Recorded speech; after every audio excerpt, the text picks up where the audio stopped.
Hi, my name's John. Welcome to another Sunday night nightcap. Tonight's nightcap, as usual, I've got quite a lot going on.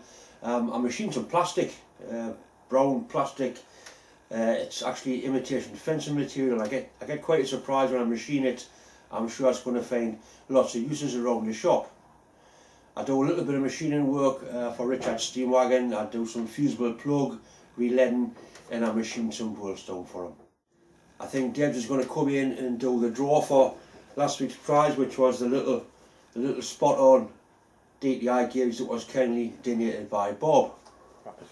Good evening, I hope you're all well. Once again, it's one of John's Sunday night giveaways. And we've got a Starrett gauge and a little booklet and a little gauge for you. And the winner is, oops,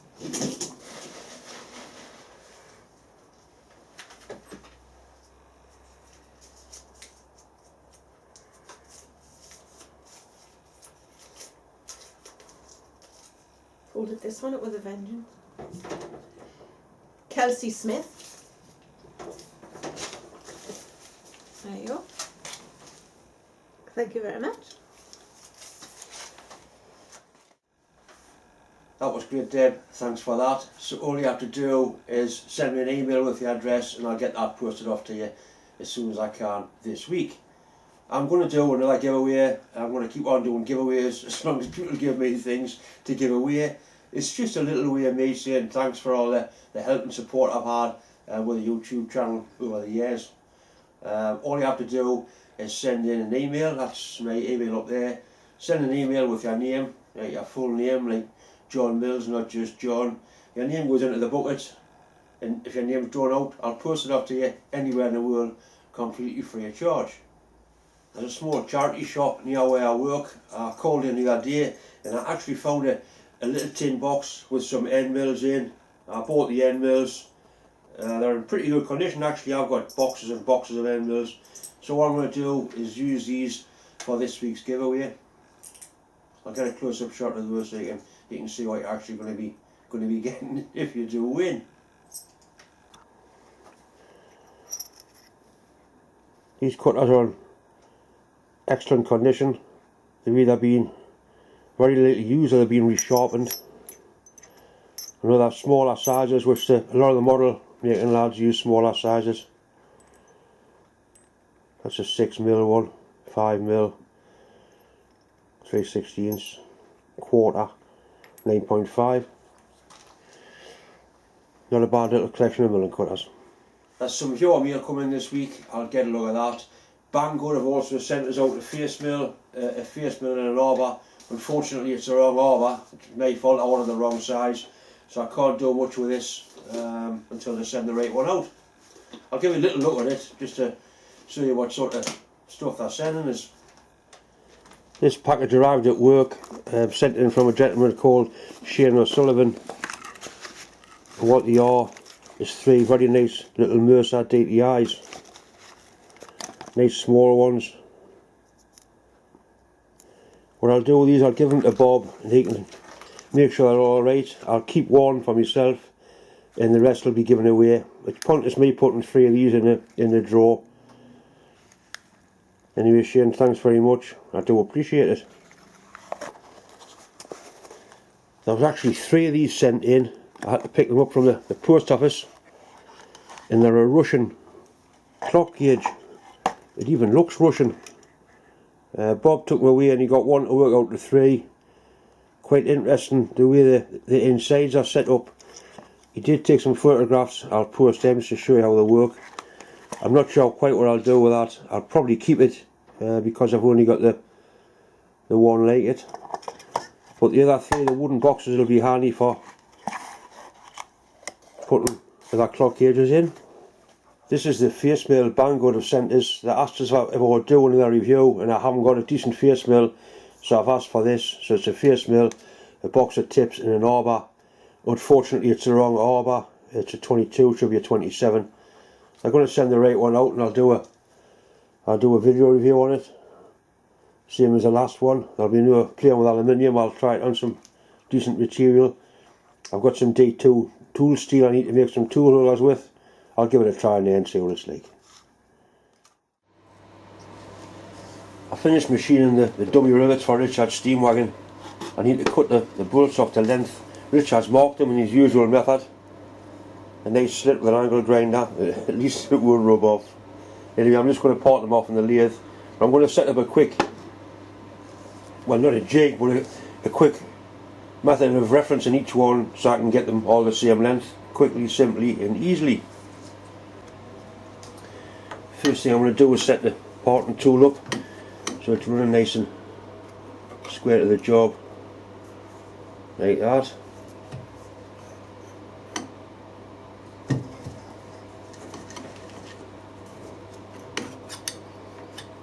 Much better.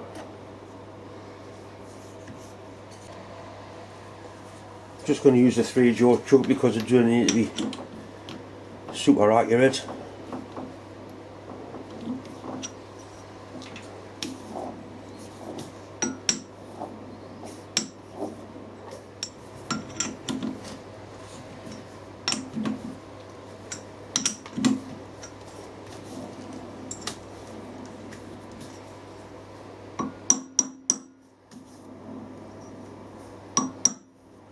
Right.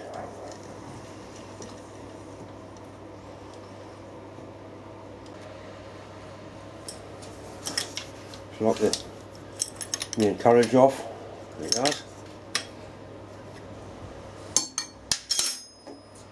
I'm going to bring the tailstock carriage in just as a reference. Let's touch in there, lock it off. Right, we're all set up, ready to cut.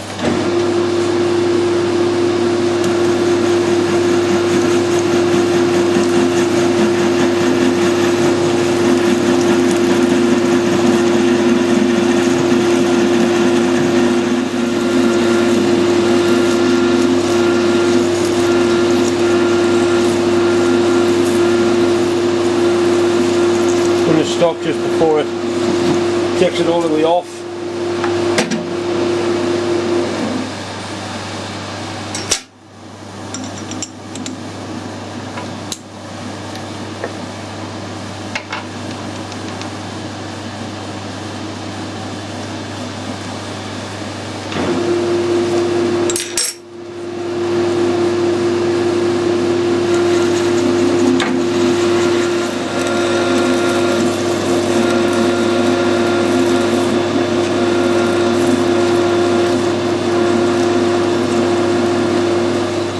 Do the last one.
I need to put a hole in the centre of that for that to be a nice push in fit. It's a job for your brother-in-law.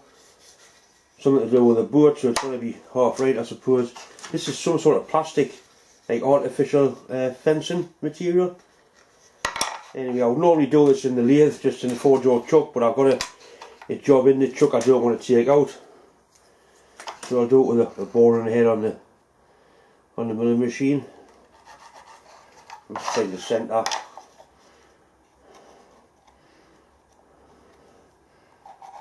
Right. Bastard.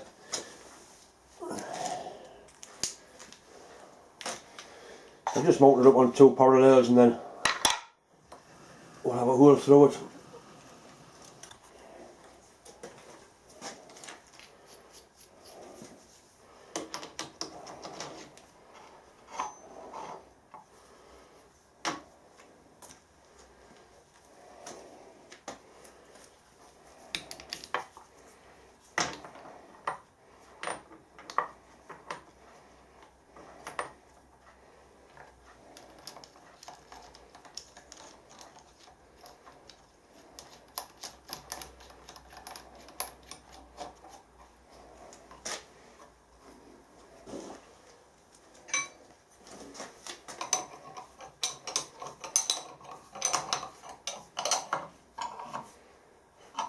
For all it's plastic, it's quite heavy, it's very dense.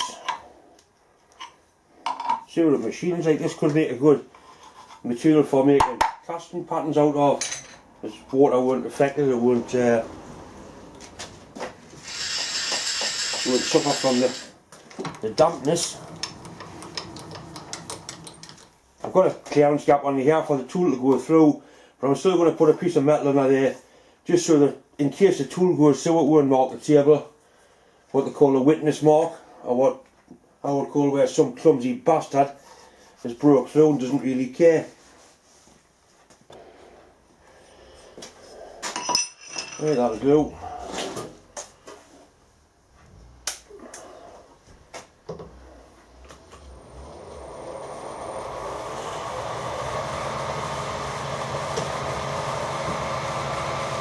It certainly drills alright.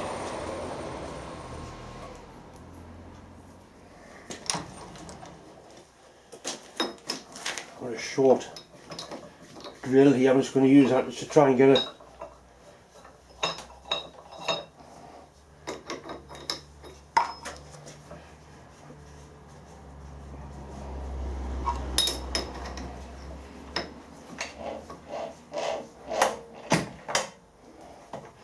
Chuck's starting to get very stiff. I need to take it apart and have a look inside it. Some lubrication could be called for. And slow things down a bit.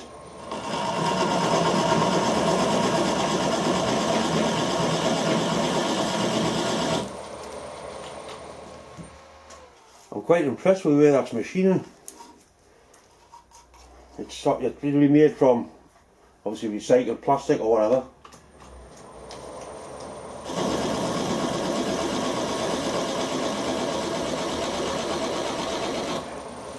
I think it'll definitely have uses apart from its intended use. Most things have.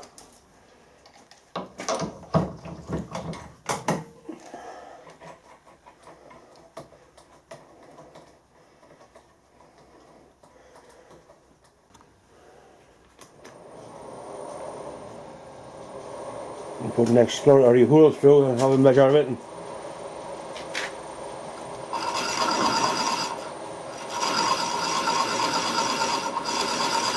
I'll have a measure of it now actually.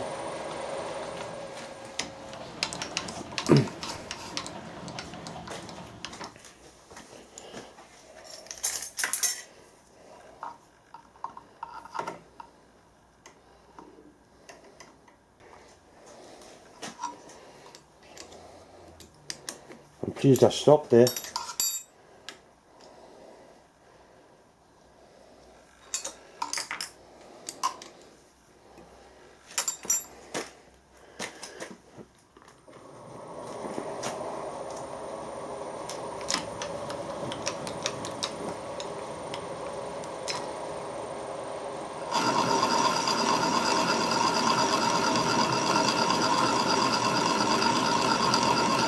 It does machine quite nicely, this. It's definitely going to have a use for pattern making.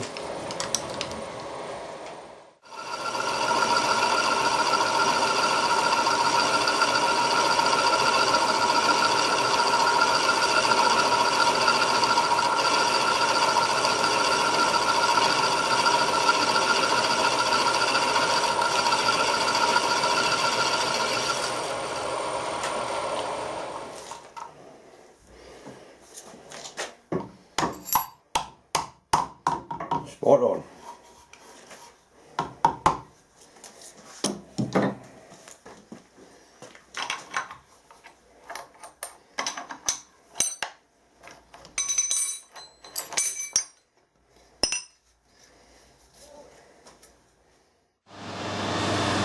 Right, I've finished the job I had to do on the lathe, so now I can finish machining this. I just need to make it into a circle. I found a strangely shaped parting off tool here. It looks like a parting off tool. I'm hoping it'll work like a trepanning tool and just cut a circle out.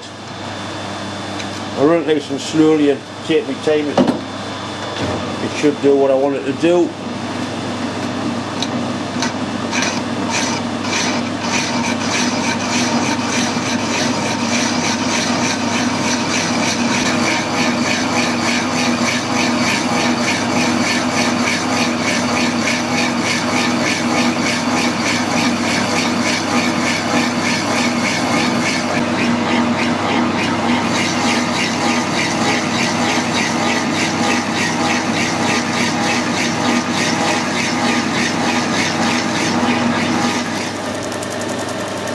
found using a nice broad high-speed steel tool puts a real good finish on this stuff.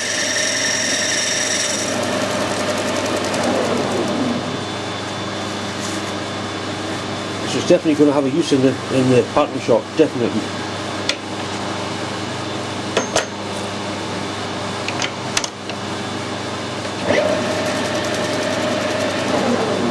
That bastard fleeing around there.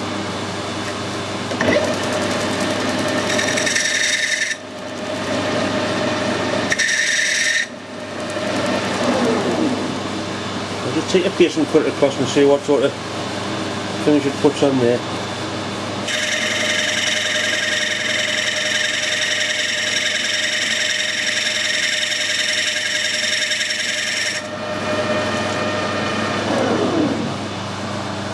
That's not bad at all, that. That will certainly release from the sand roll, no problem at all.